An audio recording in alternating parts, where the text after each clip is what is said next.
الحمد لله وحده والصلاة والسلام على من لا نبي بعده وبعد.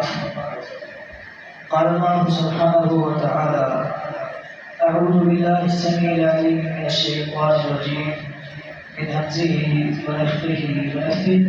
بسم الله الرحمن الرحيم. وعلى الله فتوكلوا إن كنتم مؤمنين. اللہ رب العزت نے ہم پہ جو عبادات فرض کی ہیں وہ دو قسم کی ہیں. کچھ عبادتیں ایسی ہیں جن کی ہم دل سے نیت کرتے ہیں لیکن پوری کی پوری عبادت ہم نے اپنے ظاہری اعضاء سے کرنی ہوتی ہے.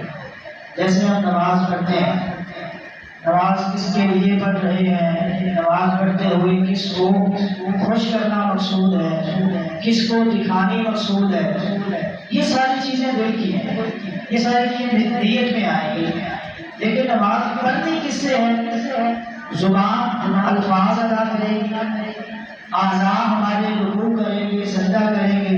یہ ساری چیزیں ہمارے اعضاء میں کرنی ہوتی ہیں. ایسے ہی حج بھی ہے، زکوٰۃ بھی ہے، روزہ بھی ہے. یہ ساری چیزیں ہم دل سے نیت کر کے ان کو ادا اپنے باقی ظاہری اعضاء کے ساتھ کرتے ہیں. لیکن کچھ عبادتیں ایسی ہیں جو پوری کی پوری عبادت ہم نے دل سے ہی کرنی ہوتی ہے. ان عبادتوں کا اگرچہ ہمارے اعمال پہ اثر ہوتا ہے لیکن عبادت پوری کی پوری دل سے ادا ہو رہی ہوتی ہے. ان عبادتوں میں سے ایک بڑی اہم عبادت اللہ رب العزت کی ذات پہ توکل ہے. اللہ کی ذات پہ بھروسہ، اللہ کی ذات پہ اعتماد، توکل. یہ پوری کی پوری عبادت ایسی ہے جس میں آپ کے ظاہری اعضاء نے کچھ نہیں کرنا. توکل کس نے کرنا ہے؟ اللہ کی ذات پہ بھروسہ اور اعتماد کس نے کرنا ہے؟ یہ ساری کی ساری عبادت آپ کے دل کے کرنے کی ہے. اور یہ عبادت اہم کتنی ہے اس بات کا اندازہ آپ اس بات سے لگائیے. ہم جانتے ہیں کہ یہ ایمان کے ارکان ہیں، یہ اسلام کے ارکان ہیں. کیا مطلب ہے کسی چیز کے رکن ہونے کا؟ رکن ہونے کا مطلب یہ ہے کہ جو چیزیں ایمان کے ارکان میں شامل ہیں ان میں سے کوئی چیز اگر نہیں ہے آپ کے پاس تو آپ کا ایمان پورا نہیں. جو اسلام کے ارکان ہیں وہ اگر آپ کے پاس پورے نہیں تو آپ کا اسلام مکمل نہیں. لیکن توکل ایک ایسی چیز ہے جس کے لیے اللہ رب العزت نے ایمان پاس ہونے کی شرط لگائی. یہ نہیں کہا کہ جو نماز نہیں پڑھے گا وہ مسلمان نہیں. وہ اپنی جگہ پہ نماز آپ کے مسلمان اور مومن ہونے کے لیے ضروری ہے. یہاں پہ توکل ہونے کے لیے آپ کے پاس ایمان ہونا چاہیے. اللہ رب العزت نے فرمایا وَعَلَى اللَّهِ فَتَوَكَّلُوا إِن كُنتُم مُّؤْمِنِينَ. اگر ایمان نام کی دولت تمہارے پاس ہے تو پھر تمہارا توکل اللہ پہ ہونا چاہیے. مطلب توکل ہونے کے لیے پہلی اور بنیادی شرط یہ ہے کہ آپ کے پاس اللہ رب العزت کی ذات پہ مکمل ایمان موجود ہو. اگر آپ اللہ کی ذات پہ ایمان نہیں رکھتے تو پھر آپ یہ صلاحیت ہی آپ پہ نہیں ہے کہ آپ نے اللہ کی ذات پہ مکمل جو اعتماد اور اعتقاد ہے وہ پورا ہو سکے. اور یہی بات حضرت موسیٰ علیہ السلام نے اپنی قوم سے کہی تھی کہ ان کو تم آمنتم باللہ، اگر تم اللہ کی ذات پہ ایمان لائے ہو فتوکلوا تو پھر تم اللہ رب العزت کی ذات پہ توکل رکھو. اگر تمہارے پاس ایمان پورا نہیں تو پھر تم اللہ کی ذات پہ تمہارا توکل بھی نہیں ہو سکتا. توکل ہے کیا؟ اللہ کی ذات پہ اعتماد ہے کیا؟ اللہ کی ذات پہ اعتماد یا اعتقاد یا بھروسے کا معنی یہ ہے کہ کوئی بھی کام کرنے کے لیے آپ کے پاس جتنے وسائل آپ کی صلاحیتوں میں ہے، کتنے وسائل آپ اختیار کر سکتے ہیں، جائز وسائل، بغیر کوئی ناجائز وسیلہ اختیار کیے اس میں جتنی محنت آپ کر سکتے ہیں وہ ساری محنت کر کے، وہ سارے وسائل اختیار کر کے پھر اللہ رب العزت کی ذات سے امید رکھیے کہ آپ کا وہ کام ہو جائے گا۔ جیسے حضرت اقبال نے کہا تھا کہ توکل کا یہ مطلب ہے کہ خنجر تیز رکھنا، پھر جب اس کی تیزی کا مقدر کے حوالے کر آپ خود خنجر لے کے اگر شکار کرنے نکلے ہیں اور شکار نہیں کر پائے تو آپ یہ نہ کہیے کہ میری قسمت ہی ایسی تھی، قسمت ایسے نہیں، آپ کی اپنی نیت ایسی تھی، آپ کے پاس جو صلاحیتیں تھیں، جو اللہ نے آپ کو عقل دی تھی کہ شکار کرنے کے لیے آپ کو خنجر چاہیے، آپ کو خنجر لے کے نکلے گئے۔ ہاں، بار بات یہ ہوتا ہے کہ آپ نے اپنی طرف سے بہت سستی کی، آپ جو صلاحیتیں آپ میں تھیں وہ بھی آپ نے پوری صرف نہیں کی، جو محنت آپ کر سکتے تھے وہ بھی آپ نے نہیں کی، پھر بھی اللہ رب العزت کی طرف سے کوئی فضل ہو گیا، مہربانی ہو گئی، آپ کا کام آپ کی توقع سے بڑھ کے ہو گیا، تو یہ آپ کے توقع کا نتیجہ نہیں بلکہ صرف اور صرف اللہ رب العزت کی مہربانی ہے۔ یہ ہم عام زندگی میں دیکھتے رہتے ہیں، بہت سے آپ پریکٹیکل لائف میں دیکھ لیں، مجھ سے بہت زیادہ کانفیڈنٹ بندے، مجھ سے بہت زیادہ محنتی بندے، ہو سکتا ہے وہ مقام و مرتبے میں مجھ سے کم ہو، جو اللہ رب العزت نے نعمتیں مجھے دی ہیں وہ ان کے پاس موجود نہ ہو، ایسا پاسبل ہے، لیکن ان چیزوں کو ہم پھر تقدیر پہ نہیں ڈالیں گے۔ جہاں میں نے اپنی طرف سے جو صلاحیتیں اللہ نے مجھے دی تھی وہ میں نے صرف نہیں کی، جتنی محنت میں کر سکتا تھا، جب میں نے اتنی محنت نہیں کی پھر مجھے نتائج نہیں ملے، تو ان چیزوں کو میں اللہ رب العزت کی ذات پہ یا تقدیر پہ نہیں ڈالوں گا کہ میری تقدیر ایسے تھی، میرا کام نہیں ہوا۔ ہاں، اللہ رب العزت نے اگر کہیں کوئی فضل کر دیا آپ پہ تو یہ اللہ رب العزت کی مہربانی ہے۔ ممکن ہے دو آدمی انہوں نے اکٹھا کاروبار شروع کیا، دونوں کی محنت ایک جیسی ہے، ایک جیسی محنت کے باوجود، ایک جیسا سرمایہ لگانے کے باوجود، ایک جیسا وقت دینے کے باوجود پھر بھی نتائج اگر مختلف ہیں تو پھر آپ دیکھیے کہ آپ کی طرف سے کوئی کمی نہیں، اگر آپ کی طرف سے کوئی کمی نہیں ہے تو پھر اللہ رب العزت کی طرف سے کوئی آزمائش ہو سکتی ہے، لیکن آپ توکل تب کہہ سکتے ہیں جب آپ اپنی طرف سے 100% دے چکے ہیں۔ توکل میں لوگ دو انتہاؤں پہ کھڑے ہوتے ہیں، کچھ لوگ توکل کے نام پہ اسباب کو اختیار کرنا چھوڑ دیتے ہیں، جیسے یہودیت میں یا عیسائیت میں رہبانیت ہے، یا ہندوؤں میں ایسی کوئی چیزیں ہیں کہ دنیا کا کچھ نہیں کرنا، بس سب کچھ عبادت کرتے رہو، کوئی اسباب اختیار نہیں کرنے۔ اسلام نے ہمیں اس چیز کی طرف جانے کی اجازت نہیں دی، جو اسباب آپ کے پاس ہیں وہ آپ پورے اختیار کریں گے۔ دوسری طرف دوسری انتہا یہ ہے کہ کچھ لوگ مکمل انحصار صرف اسباب پہ کر کے بیٹھ جاتے ہیں، میں نے اتنے پیسے لگائے، اتنا میں کام کر رہا ہوں، اتنا وقت دے رہا ہوں، اتنی محنت کر رہا ہوں، ریزلٹس آئے کیسے؟ ہم بار بار یہ دعویٰ کر جاتے ہیں میں نے اتنی راتیں محنت کی ہے، اتنا میں نے پڑھا ہے، تو میرے نمبر کیسے نہ آئے؟ یا میں بچوں کو اتنا اچھا پڑھا رہا ہوں، بچے پاس کیسے نہ ہوں؟ یہ تعلی ہے، یہ توکل نہیں ہے۔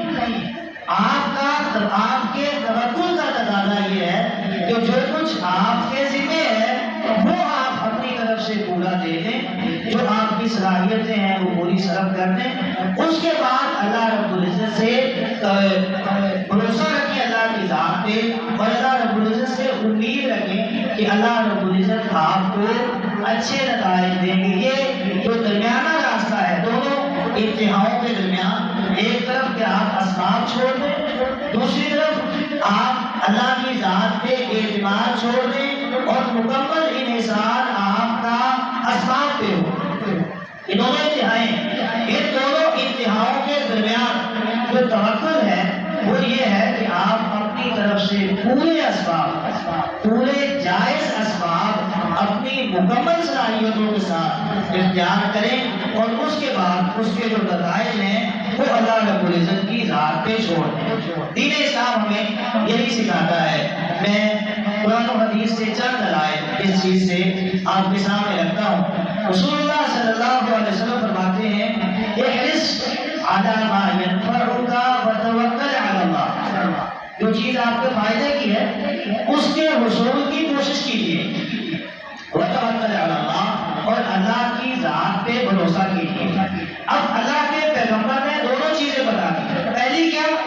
احرص علی ما ینفعک، جو چیز آپ کے فائدے کی ہے اس کے حصول کی کوشش کیجیے۔ کیا مطلب ہے؟ سب سے پہلے تو یہ جانیے کہ آپ کے فائدے کی چیز ہے کیا ہے، کون سی چیز آپ کو فائدہ دے گی، کون سی چیز آپ کو نقصان دے گی۔ یہ توقع کر کے نہیں چھوڑ دینا کہ بس ٹھیک ہے جو کام نظر آتا ہے کر لیں، ہو سکتا ہے فائدہ ہو جائے، نہیں۔ یہ حرص علی ما ینفعک، پہلے کام کرنے سے پہلے آپ یہ پرکھیے، یہ جانچیے، یہ جاننے کی کوشش کیجیے کہ آپ کو فائدہ کون سی چیز دے گی۔ جب آپ کو یہ پتہ چل گیا کہ یہ چیز میرے لیے فائدے کی ہے، پھر آپ کا کام یہ ہے کہ ایک حرص اسے حاصل کرنے کی کوشش کیجیے۔ اپنی طرف سے آپ نے اسے حاصل کرنے کی کوشش کر لی، فتوکل علی اللہ۔ اب اگلا کام یہ ہے کہ اللہ رب العزت کی ذات پہ توکل کیجیے۔ رسول اللہ صلی اللہ علیہ وسلم دونوں چیزوں کو، اخذ اسباب اور اللہ رب العزت کی ذات پہ توکل، ان دونوں چیزوں کو اکٹھا اختیار کرنے کا حکم دے ہیں۔ ایک اور حدیث میں رسول اللہ صلی اللہ علیہ وسلم سے ایک آدمی نے توکل کی وضاحت مانگی کہ توکل ہوتا کیا ہے۔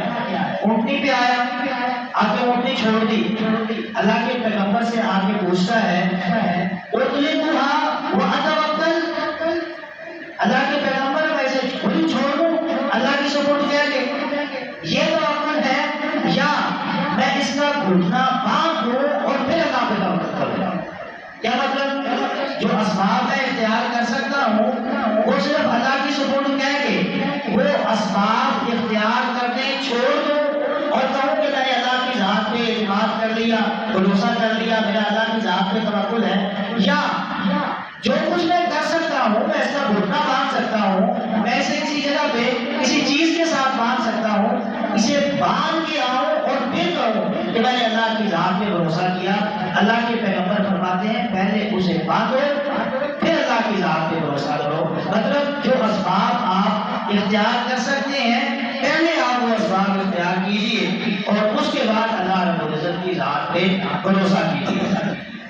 اللہ کے پیغمبر علیہ الصلوۃ والسلام نے فرمایا لو انکم کنتم توکلتم علی اللہ حق توکلہ، اگر تم اللہ کی ذات پہ ویسے اعتماد کر لو، ویسے توکل کر لو جیسے توکل اور بھروسے کا حق ہے، لرزقتم کما یرزق الطیر، تو تمہیں رزق ایسے ملے جیسے پرندوں کو ملتا ہے۔ اگر اللہ کی ذات پہ کما حقوق تمہارا توکل اور بھروسہ ہو تو تمہیں رزق ویسے ہی ملے جیسے پرندوں کو ملتا ہے۔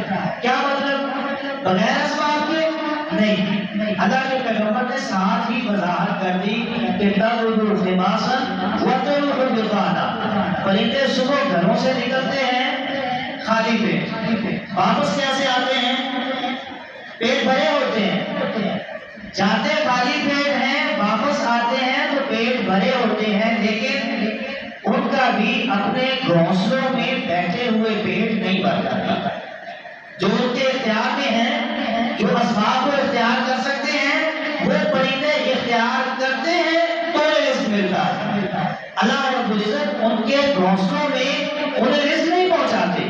اللہ نے رزق کا ذمہ لیا ہے لیکن ان کی یہ ذمہ داری ہے کہ وہ باہر نکلیں۔ تو تم بھی اگر اللہ رب العزت کی ذات پہ جیسے پرندوں کو اللہ کی ذات پہ توکل اور اعتماد ہے، اتنا ہی توکل اور اعتماد اگر تمہیں بھی اللہ رب العزت کی ذات پہ ہو تو اللہ تمہیں بھی ویسے رزق دے جیسے اپنی صلاحیتیں صرف کر کے پرندوں کو رزق مل جاتا ہے، ویسے ہی اللہ رب العزت تمہیں بھی رزق عطا کر دے۔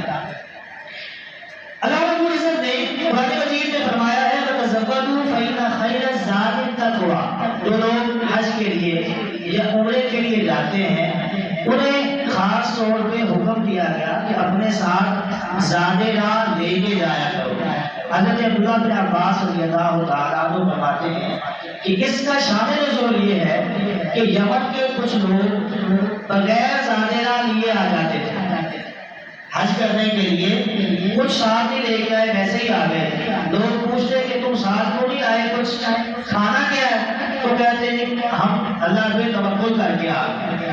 تو اللہ رب العزت نے یہ حکم دے دیا وَتَزَوَّدُوا فَإِنَّ خَيْرَ الزَّادِ التَّقْوَىٰ، اپنے ساتھ زاد راہ لے کے آیا کرو۔ حضرت عمر رضی اللہ تعالیٰ عنہ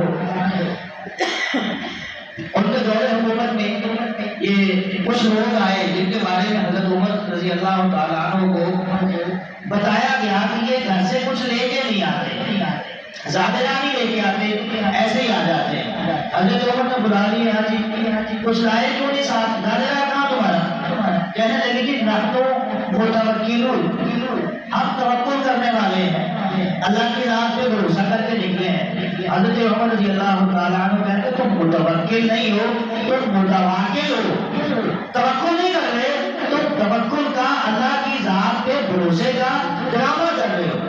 یہ کوئی توکل نہیں ہے کہ جو اسباب آپ اختیار کر سکتے ہیں اور اسباب کو چھوڑ کے آپ کہیں کہ مجھے اللہ کی ذات پہ بھروسہ ہے۔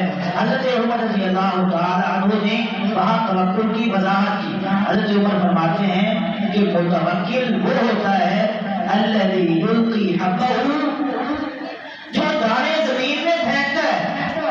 متوکل وہ ہے جو کھیتی باڑی کرتے ہوئے دانے بوتا ہے، وہ توکل کرنے والا ہے۔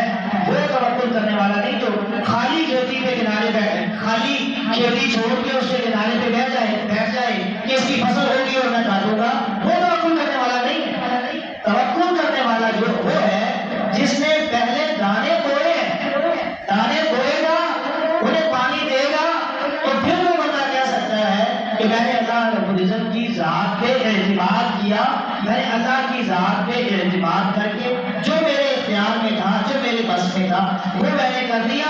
اب نتائج اللہ کی سپرد ہے، اس کا نتیجہ اللہ سبحانہ و تعالیٰ کے ذمہ ہے۔ اگر اللہ رب العزت چاہیں گے تو اللہ اس سے مجھے اچھا رزلٹ دے دیں گے۔ یہ چیزیں جو توکل والی ہیں، اسباب کو اختیار کرنے والی ہیں، یہ عموماً ہمیں سمجھ آتی ہیں۔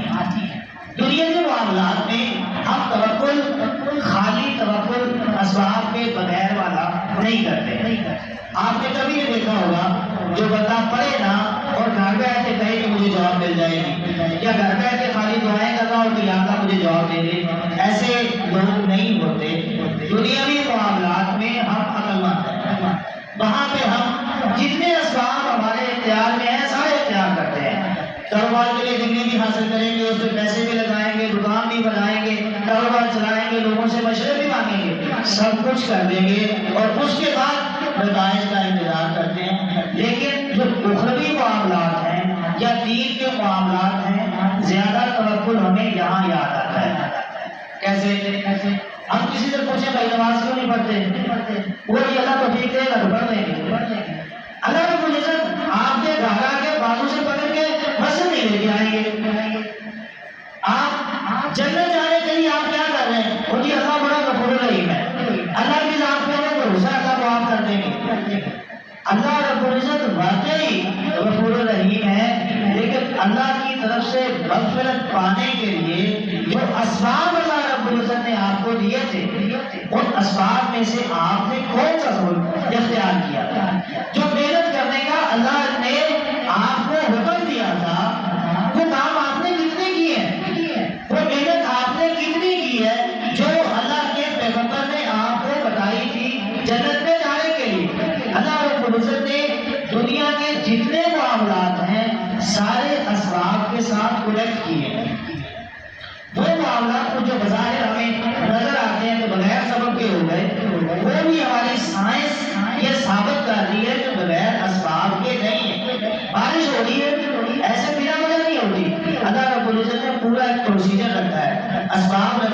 کے بعد بارش ہوتی ہے، اور کئی ایسے کام جو اللہ رب العزت نے ظاہری اسباب کے بغیر کیے، وہاں بھی اللہ رب العزت نے تھوڑے تھوڑے اسباب بنائے ساتھ۔ چند مثالیں لیجیے۔ اللہ رب العزت نے سیدہ مریم علیہ السلام کو بیٹا دیا بغیر باپ کے۔ اب اللہ رب العزت ایسے بھی دے سکتے تھے کہ جی سیدہ مریم کو ویسے بیٹا ہو گیا، نہیں، اللہ رب العزت نے ایک چھوٹا سا سبب پہلے بنایا، فرشتے کو بھیجا، فرشتے نے ان کے گریبان میں پھونک ماری اور اس پھونک سے انہیں عمل ٹھہر گیا۔ بظاہر جو اصل سبب تھا وہ چھوڑا، لیکن تھوڑا سا سبب اللہ رب العزت نے ساتھ بنایا۔ سیدہ مریم علیہ السلام کو جب حضرت عیسیٰ علیہ السلام کی ولادت ہونے والی تھی، وہ اپنے گھر سے باہر چلی گئی۔ باہر جا کے وہ ایک جگہ پہ کھجور کے تنے کے نیچے لیٹی۔ اللہ رب العزت کسی کو کھجوریں دے کے بھیج سکتے تھے، یہ کھجوریں لے جاؤ اور مریم کو کھلا دو، نہیں بھیجا۔ اللہ نے حکم دیا وَهُزِّي إِلَيْكِ بِجِذْعِ النَّخْلَةِ تُسَاقِطُ عَلَيْكِ رُطَبًا جَنِيًّا۔ یہ ساتھ کھجور کا تنا ہے، اسے پکڑ کے ہلاؤ، اسے ہلاؤ بھی تو کھجوریں گریں گی۔ بظاہر یہ بڑا سبب نہیں، ایک لڑکی کھجور کو پکڑ کے ہلائے گی تو کیا کرے گا؟ کچھ نہیں کرنے والا۔ اور لڑکی بھی وہ جو دردے سے وہ مبتلا ہے، وہ کھجور کے تنے کو کتنا ہلا لے گی، لیکن اللہ نے سبب اختیار کرنے کا حکم دیا۔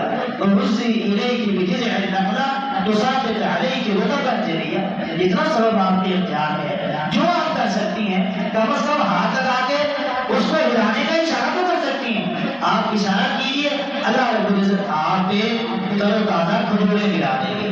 اللہ رب العزت نے حضرت موسیٰ علیہ السلام کو مصر سے نکالا۔ جب وہ سمندر کراس کرنے لگے تو پیچھے فرعون آ گیا، آگے سمندر ہے، پیچھے فرعون ہے۔ ساتھ والی قوم کہنے لگی اِنَّا لَمُدْرَکُونَ، موسیٰ مارے گئے۔ تو موسیٰ علیہ السلام فرماتے ہیں رب ساتھ ہے، مارے نہیں جائیں گے۔ اب اللہ رب العزت سامنے سمندر میں راستہ بتا سکتے تھے، کیا مشکل تھا؟ اللہ نے ایک چھوٹے سے سبب کا حکم دیا کہ آپ کے ہاتھ میں جو لاٹھی ہے وہ سمندر پہ ماریے، ویسے بھی تو راستہ بن سکتا تھا۔ اللہ رب العزت ساتھ ساتھ تربیت کر رہے ہیں، جتنا سبب آپ کے اختیار میں ہے اسے اختیار کرنا ہے۔ وہاں سے سمندر سے آگے نکل آئے، قوم نے پانی مانگا، اللہ رب العزت نے حکم دیا کہ پتھر پہ لاٹھی مارو۔ اب پتھر پہ لاٹھی مارنے سے کبھی پانی نہیں نکلتا۔ اللہ رب العزت نے جو سبب اس کے اختیار میں تھا اس کا حکم دیا، کم از کم لاٹھی تو مار دو۔ ڈرل مشین آپ کے پاس نہیں، آپ بور نہیں کر سکتے، پتھر توڑ نہیں سکتے، ڈنڈا تو مار سکتے ہیں، آپ ڈنڈا ماریے، نتائج اللہ کی سپورٹ ہے۔ انہوں نے لاٹھی ماری، اللہ رب العزت نے 12 چشمے جاری کر دیے۔ اس سے بھی چھوٹا سبب، اللہ کے پیغمبر غزوہ احزاب پہ جنگ کی سچویشن ہے، کھانے کو ہے کچھ نہیں، ایک صحابی نے دیکھا رسول اللہ بھوکے ہیں، گھر جا کے کہا کہ کھانے کو کچھ ہے، وہ کہنے لگی چھوٹا سا بکری کا بچہ ہے، چند آدمی کھا سکتے ہیں، وہ ذبح کیا۔ معلوم واقعہ آپ نے سنا ہے، رسول اللہ صلی اللہ علیہ وسلم تشریف لے گئے۔ اب ایسے بھی دعا کر سکتے تھے کہ یا اللہ اس میں برکت ڈال دے۔ اللہ کے پیغمبر نے چھوٹا سا سبب اختیار کیا، اپنا لعاب مبارک اس کھانے میں ڈال دیا۔ اس سے بڑھ کے کچھ نہیں ہو سکتا۔ لعاب ڈال دیا برکت کے لیے کہ چلے اللہ رب العزت اس لعاب کی برکت سے اللہ اس کھانے کو بڑھا دیں گے۔ تو جہاں جہاں جتنا جتنا آپ کے بس میں ہے، اگر آپ کو اختیار نہیں کرتے تو آپ اللہ رب العزت سے نتائج کے لیے دعا بھی نہیں کر سکتے۔ اللہ کے پیغمبر نے مدینے سے نکالے 313 بندے، کتنے کے مقابلے میں کھڑے کیے؟ 1000 کے لشکر کے مقابلے میں۔ جو بس میں تھا وہ سارا کچھ لے جا کے کفر کے مقابلے میں کھڑا کر دیا، اور پھر دعا کی کہ یا اللہ اگر یہ مارے گئے تو پیچھے تیری عبادت کرنے والا کوئی نہیں رہے۔ توقع یہ ہے کہ جو آپ کے بس میں ہے وہ آپ کر کے لے آئیں، اس کے بعد نتائج اللہ رب العزت کی ذات پہ چھوڑ دیجیے۔ آج ہم یہ فلسطین کے لیے بیٹھ کے دعائیں کر رہے ہیں، کشمیر کے حق میں دعائیں کر رہے ہیں، خالی دعائیں، اور ان دعاؤں کا نتیجہ وہاں رسول اللہ صلی اللہ علیہ وسلم کی دعا کا نتیجہ دیں گے اور ہماری دعاؤں کا نتیجہ دیں گے۔ کیوں؟ فرق کیوں ہے؟ رسول اللہ صلی اللہ علیہ وسلم کے بس میں جو کچھ تھا پورے مدینے میں جو لڑنے کے قابل تھا وہ نکل کے آیا کر ہے، انہیں نکال کے سامنے کھڑا کر کے اللہ رب العزت کے پیغمبر پھر دعا کر رہے ہیں کہ یا اللہ آپ ان کی مدد کر، اب یہ مانے گئے تو پیچھے اسلام کا نام لینے والا کوئی نہیں ہوگا، ہمارے پاس سب کچھ موجود ہے، وسائل سارے، اسباب سارے، طاقتیں ساری، اسلحہ موجود ہے، افرادی قوت موجود ہے، دولت موجود، سب کچھ موجود ہے، کر کیا رہے ہیں؟ صرف دعائیں۔ آپ جو بھی آپ دعائیں مانگ رہے ہیں، ہم بعض اوقات کچھ چیز چاہیے ہوتی ہے، مجھے اچھے نمبر چاہیے، میں صرف نماز شروع کر دوں گا ان دنوں میں اور نمازوں میں لمبی لمبی دعائیں کروں گا۔ اگر آپ صرف دعا کر رہے ہیں، پیچھے جو اسباب آپ کے اختیار میں ہیں وہ کام آپ نہیں کر رہے، تو یہ توکل نہیں کر رہے، یہ آپ اسلامی تعلیمات کے منافی عمل کر رہے ہیں۔ اکیلی دعائیں نہیں، دعائیں کیجیے، لیکن کب؟ جب جو کچھ آپ کے اختیار میں ہے وہ سارا آپ کر چکے ہیں، اپنی ذمہ داری آپ پوری کر چکے ہیں، اپنی صلاحیتیں آپ پوری کی پوری صرف کر چکے ہیں، اس کے بعد اللہ رب العزت سے دعا کیجیے، یقیناً اللہ سبحانہ و تعالی آپ کی مدد فرمائیں گے۔ اللہ رب العزت سے دعا ہے کہ اللہ ہمیں کما حقہ توکل اختیار کرنے کی توفیق عطا فرمائے، وما توفیقی الا باللہ۔